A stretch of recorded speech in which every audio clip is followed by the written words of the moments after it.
What if the pandemic did not end? What if it returned, again and again, for 200 years? The year was 541. A historian named Evagrius was born in Antioch as the first wave of plague swept through the eastern provinces. His city burned with fever, bodies piled in the streets. His parents survived. He survived. The plague faded. They rebuilt. 15 years later, it returned. Evagrius buried his wife. 20 years after that, it returned again. He buried his daughter. Another wave. His grandchild died. Another wave. Most of his servants were gone. Evagrius himself fell ill 4 times. The swellings appeared, the fever raged. Each time, somehow, he survived. But everyone he loved was gone. Imagine growing up knowing the plague would return. Not once, not twice, but over and over, every decade or so, for your entire life, for your children's lives, for your grandchildren's lives. By the time it finally stopped, 2 centuries had passed, 100 million people were dead, and the world they knew had vanished completely. This is the plague of Justinian. To understand what was destroyed, you first had to see what existed. In 541, the Roman Empire stood divided. The western half had fallen 65 years earlier. Germanic kingdoms ruled the ruins, but in the east, the empire still thrived. Constantinople was the largest city on earth. Nearly 500,000 people lived within its walls. The city sprawled across 7 hills, protected by massive stone fortifications that had never been breached. The harbors held hundreds of ships from Egypt, Syria, North Africa, India, and China. Markets overflowed with silk, spices, grain, wine, precious metals. Merchants conducted business in a dozen languages. The wealthy lived in marble palaces with mosaic floors. The middle classes owned shops and workshops. Even the poor ate better than most people in the fallen western provinces.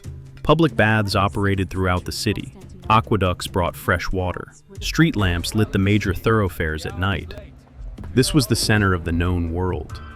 Emperor Justinian was in his 50s, brilliant and obsessed with reunification. For 14 years, he had poured the empire's wealth into reconquest. His generals had torn North Africa from the Vandals. They had pushed into Spain.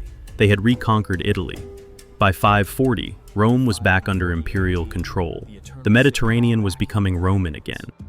Justinian built for eternity. The Hagia Sophia rose between 532 and 537. Its dome floated 100 feet above the floor, the largest enclosed space in the world. One witness wrote that it seemed suspended from heaven by an invisible chain.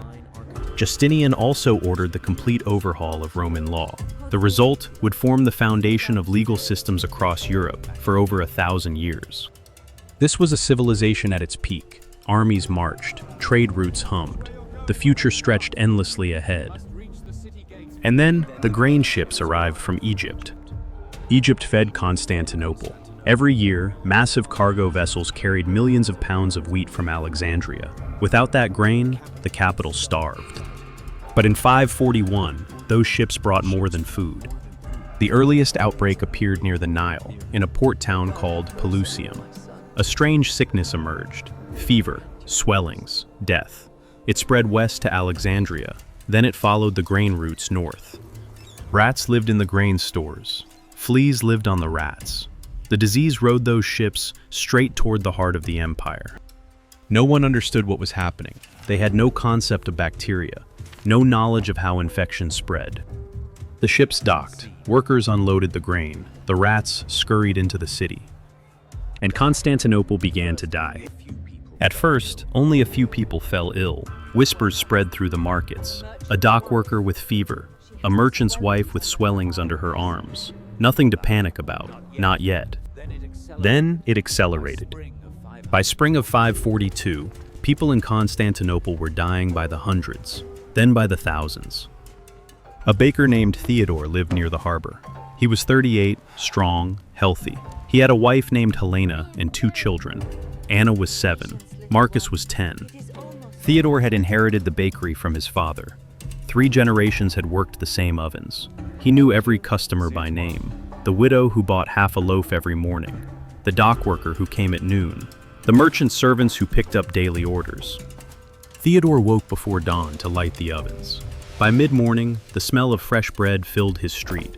He made enough to feed his family and save for old age. He believed in God. He paid his taxes on time. He never imagined his life could change in a single week.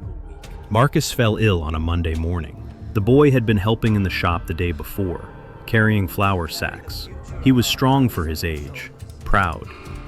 Monday morning, Marcus could not get out of bed. His skin burned.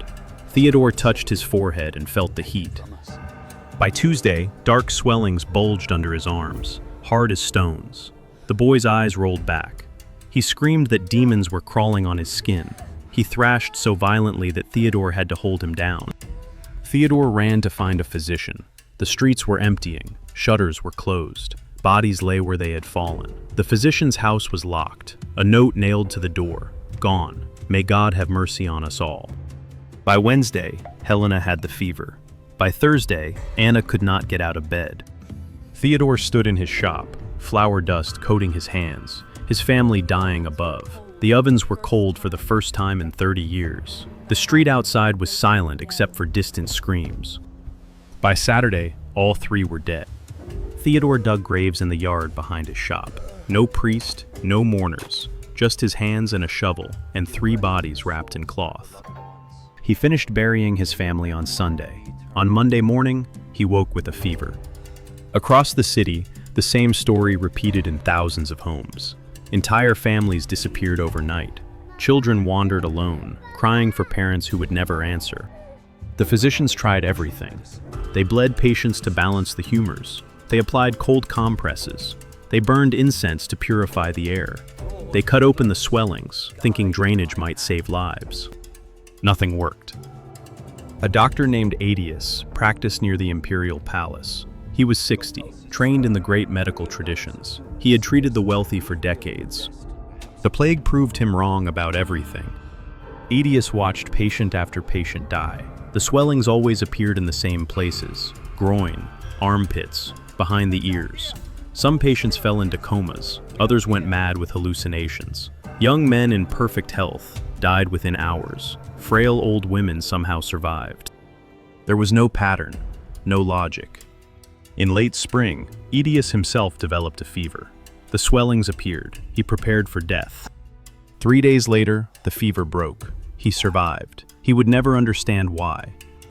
While Theodore buried his family and Audacious fought for his life, the disease was spreading beyond Constantinople, along every trade route, every road, every ship. If you are finding this story as haunting as I am, consider subscribing. We are covering history's deadliest pandemics, the ones that changed civilization forever. The turning point came in June of 542.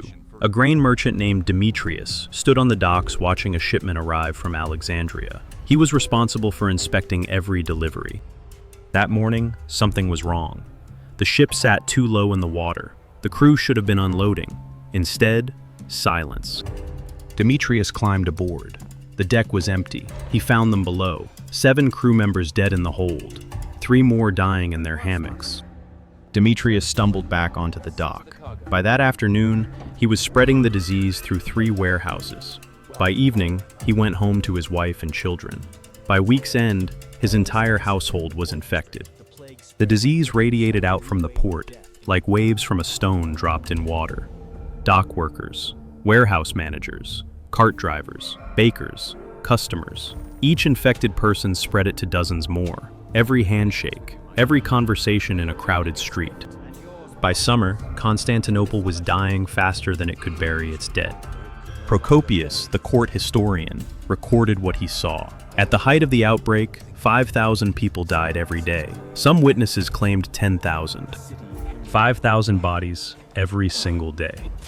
The gravediggers died first. Within weeks, no one was left to dig graves. Families dragged their dead to designated areas and left them in piles. But the piles grew faster than anyone could remove them. By midday, a pile might be as tall as a man. By evening, it spilled into the street. Bodies rotted in summer heat. The smell became so overpowering that people soaked cloth in vinegar and tied it over their faces just to breathe. Nothing could block out the stench of thousands of decomposing corpses. Dogs starved beside their dead masters. Rats grew fat and bold. Flies covered everything in black, crawling clouds. Justinian ordered vast pits dug beyond the city walls. Work crews, criminals promised freedom if they survived, hauled corpses out by the cartload. They threw them into mass graves, hundreds at a time, layered like firewood, with lime between each layer to speed decomposition. When the pits overflowed, they packed bodies into abandoned military towers and sealed them with quicklime. The landscape outside Constantinople became a field of burial pits, stretching for miles. Still, the deaths continued. Ships were loaded with corpses and pushed out into the Sea of Marmara. Some were set on fire, some were abandoned to drift. The city's economy collapsed, markets closed, food ran short, crops rotted in the fields. The price of grain tripled, then quadrupled. The poor starved. Law and order broke down. Thieves looted abandoned homes. The city watch was decimated. No one enforced the emperor's decrees. The churches overflowed with desperate people, praying for salvation. Priests led mass prayers. They carried relics through the streets, and the priests died just as fast as everyone else. Faith was tested. Some believers grew more devout, certain this was punishment for sin. Others abandoned God entirely. Then Emperor Justinian fell ill. The fever struck him in late spring. Dark swellings appeared. His advisors expected the worst. Plans were whispered for succession. Generals positioned themselves for power. Theodora, the empress, took command. She had risen from the lowest ranks of society. While Justinian drifted between life and death, Theodora kept the government functioning. She gave orders. She crushed conspiracies. She held the empire together through sheer will. For 2 weeks, the emperor's life hung in the balance. Then, against all odds, he survived. Roughly a third of those infected recovered. No one understood why. It felt arbitrary, cruel, random. Justinian returned to rule, but changed. Court observers noted he seemed older, more cautious, less decisive. And Constantinople came out worse, much worse. The first wave finally faded by the end of 544. For 3 years, the plague had ravaged the Mediterranean. Now it was pulling back. But the damage was done. In Constantinople alone, 100,000 to 200,000 people died, perhaps a third of the population. Across the empire, the toll was catastrophic. Egypt lost much of its farming population. The Levant was devastated. Greece was hollowed out. Modern scholars estimate the first wave killed between 25 and 50 million people. The total population was roughly 100 million. 1/4 to 1/2 gone in 3 years. Half the farmers were dead. Fields lay empty. Harvests failed. Famine followed plague. Half the soldiers were gone. Armies that had been reconquering Italy were now skeleton forces. Justinian's grand project stalled. Half the taxpayers had died. Revenue collapsed. The imperial treasury was suddenly empty. Justinian desperately raised taxes on the survivors. But you cannot tax ghosts. The bureaucracy was shredded.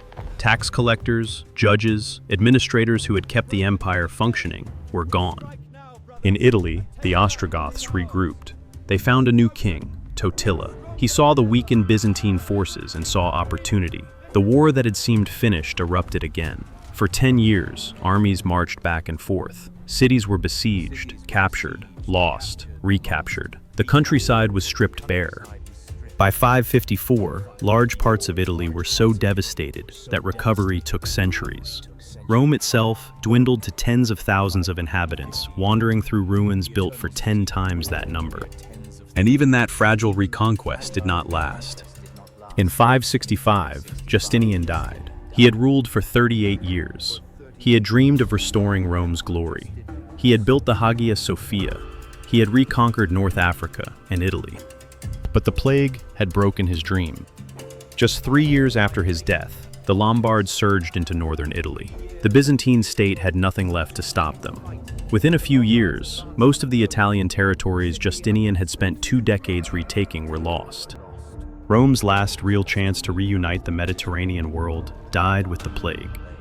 But there is something else about this plague, something that made it different from the Black Death. The Black Death hit Europe like a hammer. It burned across the continent in just a few years, then receded. The plague of Justinian behaved differently. For 200 years, it returned again and again. Sometimes the gap was a decade, sometimes 15 years, sometimes 20. Each wave killed fewer people than the first, but each struck communities that had not recovered from the previous wave. It was like being knocked down, struggling to your knees, and being punched down again before you could stand, generation after generation. Evagrius grew up during this nightmare. He was born in Antioch in 536, 5 years before the plague first appeared. He was 6 years old when it reached his city. He remembered the fear, the bodies in the streets, his mother clutching him tightly, praying over him as the fever burned through his small body. He remembered the swellings under his arms, hard and painful. He remembered thinking he was going to die. But he lived. His parents lived.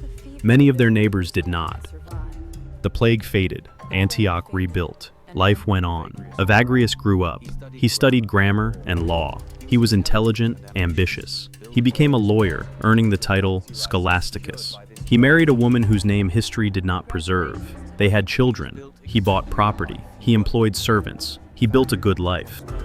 He was 21 when the plague returned. It struck Antioch again in 557. This time, it took his wife. She fell ill on a Tuesday. By Friday, she was dead. Evagrius buried her in the family plot.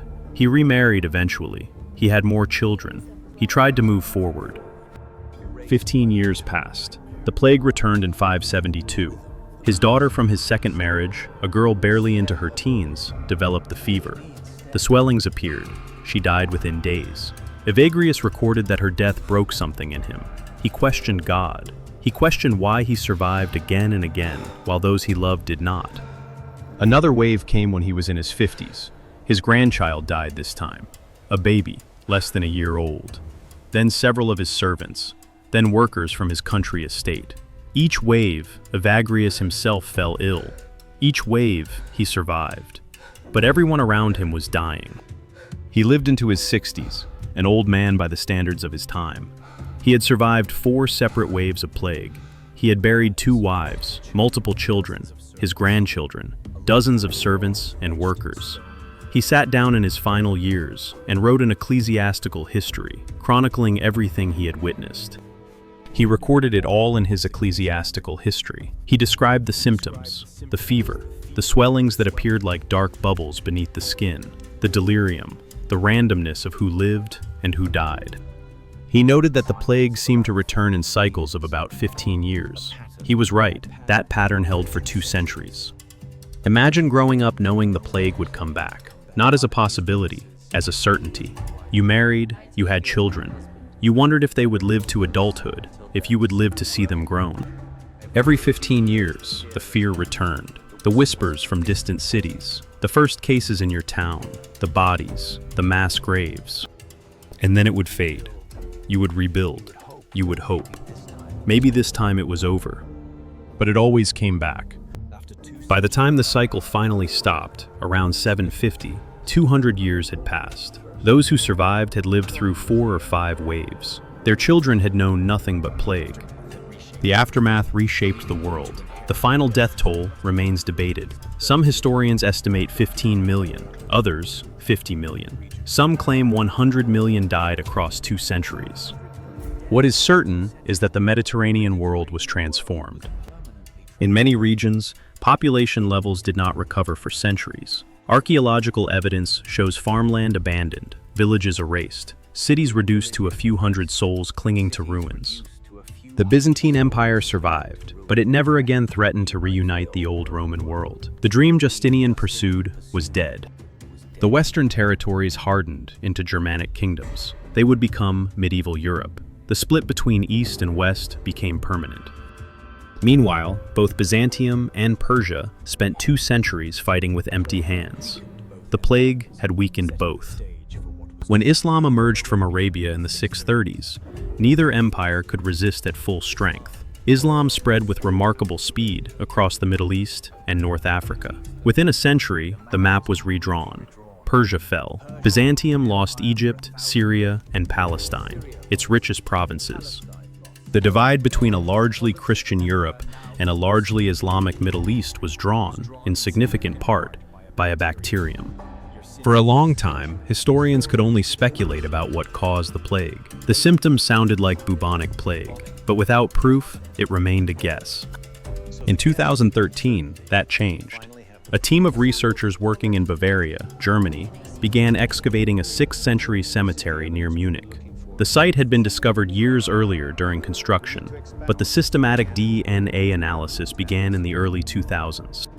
They focused on a burial ground in Aschheim, a small town that had been part of the early medieval world. The graves dated to between 530 and 680. Many showed signs of mass burial, people buried quickly in double or triple graves, the kind of hasty interment that suggested sudden, overwhelming death.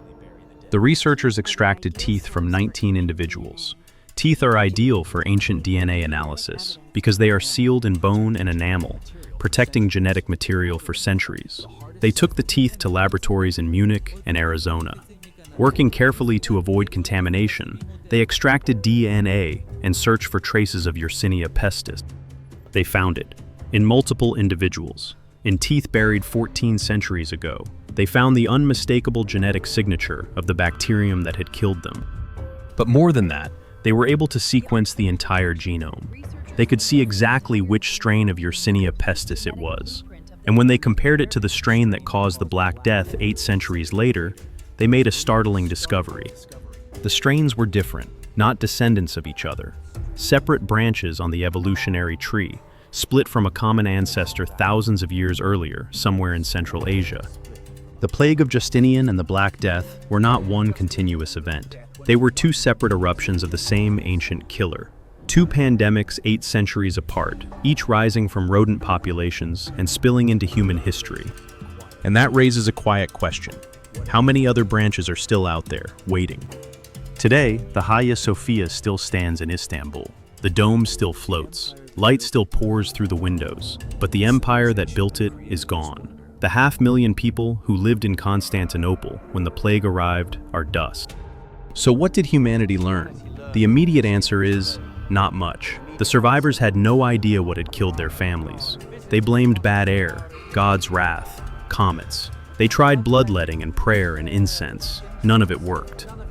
The knowledge of bacteria was still 1,300 years away. Germ theory would not arrive until the 19th century. But there is a deeper pattern. The plague of Justinian was not the first pandemic. It would not be the last. From the Antonine Plague to the Black Death, from the Spanish flu to pandemics of our own time, the story repeats. A disease emerges. It spreads along the networks that connect us. Trade routes, ships, roads. The same connections that bring prosperity also bring death. And when it arrives, civilization proves far more fragile than we believe. Armies collapse, governments fail, trade stops, cities empty. But here's what else repeats. Humans survive. We rebuild. We adapt. After the plague of Justinian, Europe did not vanish. It transformed. The medieval world emerged from the ruins of Rome. Humanity continued. The plague killed 100 million people, but it did not kill hope. It did not kill the human capacity to start over. Evagrius lost everyone he loved. He survived 4 waves. He watched his world collapse. And still, in his 70s, he sat down and wrote a history. He recorded what happened. He bore witness. That is the story of every pandemic. Not just death and suffering, though there is always both, but survival, resilience, the stubborn human refusal to give up. The plague of Justinian killed more people than the Black Death. It lasted 10 times longer. Almost no one remembers it, but it shaped the world we inherited. The Middle Ages began in those mass graves outside Constantinople. We forget at our peril. The lesson is not just about one empire's fall. It is about how fragile our world remains, how quickly everything can change, and how, when the worst happens, we find ways to endure. The bacterium that killed Evagrius's family still lives in rodent populations across Central Asia. Occasionally, it jumps to humans. Modern antibiotics can treat it, but the bacterium is older than empires. It was here before us. It will be here after. The world Justinian knew is gone. The 500,000 people of Constantinople are gone. The dream of reuniting Rome is gone. But we remain. In the ruins, we rebuild. Because that is what we do. That is what we have always done.